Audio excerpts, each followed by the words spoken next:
Convoy of Hope has delivered thousands of pounds in the Texas area impacted by the July 4th flooding. And the Vice President of Public Engagement for Convoy of Hope, Ethan Forhetz, joins us on the phone this morning. Good morning to you, Ethan. Good morning, Fred. Good to be with you. So great to have you on the phone. Where are you calling from this morning? I'm in the Kerrville area of Texas. It's an area, it's called hill country down here. Most of Texas is flat, but this particular area that has very wooded hills, lots of rivers running through and creeks running through those hills, creating cliffs, those sorts of things.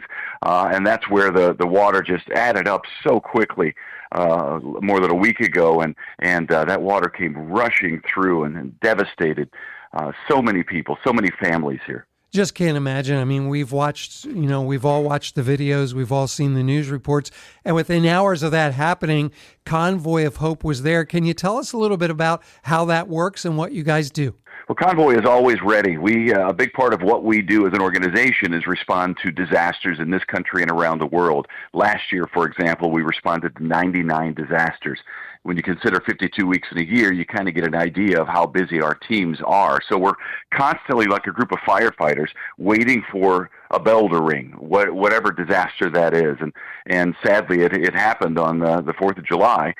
We got the call, and we were getting a little bit more clarity the day after about what had happened, how bad it was, and Convoy sprung into action. What we do, in large part, is work with churches. We want to empower the local church to be the beacon of light in that community. We want people to go to the local church for help. So what Convoy of Hope does is we resource the local church with the supplies that we have. So these are things like water, all the basic necessities that you need in the immediate aftermath of a disaster. Water, food, hygiene items, baby supply items, cleaning supplies, those sorts of things that people need and sometimes can't get in a disaster area. Those are the things that we get to churches, and then churches can bring in people and minister to their community. Man, that's an amazing plan. I love how you guys work with a local church to do that. Ethan, since your team has been there, any stories that come to mind that you could share about how God has worked through Convoy of Hope? Well, it's interesting because what we want to do is empower the local church. Just a couple of nights ago, we had one of our big trucks arrive at a local church, and the pastor was there. Big crowd showed up to get supplies and then also help to distribute the supplies. And the pastor was talking, and he said, this is the largest crowd that I've had here in years. It was more than 300 people had gathered. It's a small town, small church. So that church was able to minister to hundreds of people, many more than it normally can, because people were open to it. They were showing up at the church. The church had things to offer that were tangible, but also obviously had the spiritual component where people at the church and our Convoy team members were able to pray with people. Because really what's happening here, the trauma of this is going to be going on for a long time. There is a palpable sadness in this area, just a heaviness, all the loss of life. Everyone here knows someone who is missing, has lost their lives, or has a family member in that situation. So it's a very heavy place right now. Hearts are broken, and it seems as though it's a hopeless situation in many senses. But we know there is hope, and what Convoy of Hope is here to do is to deliver that hope to people who feel hopeless. It's amazing. Convoy of Hope's disaster service team consistently among the first to respond to tragedies throughout the world. And I'm wondering, Ethan, how can our listeners be part of what you're doing, not only in Texas, but throughout the rest of the year?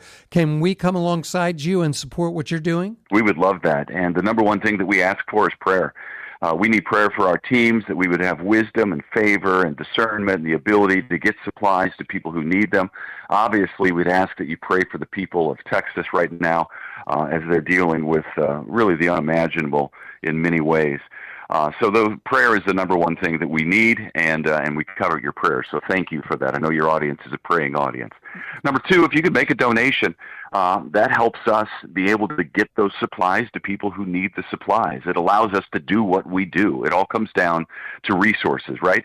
So whenever we have the resources to do it, we're free to do it and say yes whenever those calls come in. And at Convoy of Hope, more than 91 cents of every dollar donated goes where the donor wants it to go. We work hard at that. And through our connections, through corporations and our transportation means, we're able to take your $50 donation and turn it into $250 worth of supply. So you can go to convoyofhope.org if you'd like to make a donation, and then advocate. That's free to do for everybody. It's just a few clicks away. Everybody's on social media. Convoy of Hope is on social media.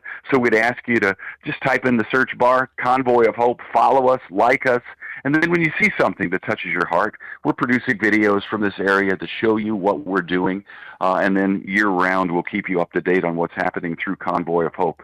You can like and share that, and who knows who you may be introducing Convoy of Hope to for the first time. We're talking with Ethan Forhetz of Convoy of Hope. They are in Texas. How long will you guys stay there, Ethan? How long will you be delivering these supplies to those in need?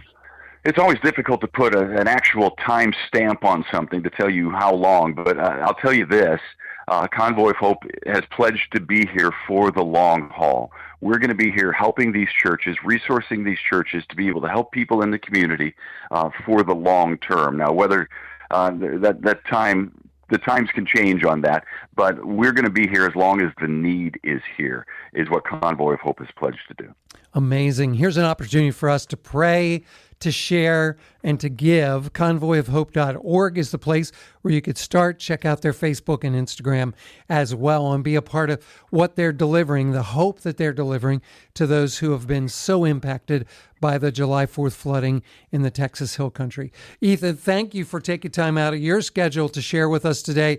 We're praying for you. We wish you well, and may God bless your efforts there as you touch lives in Texas. Thanks, Fred. It's good to be with you.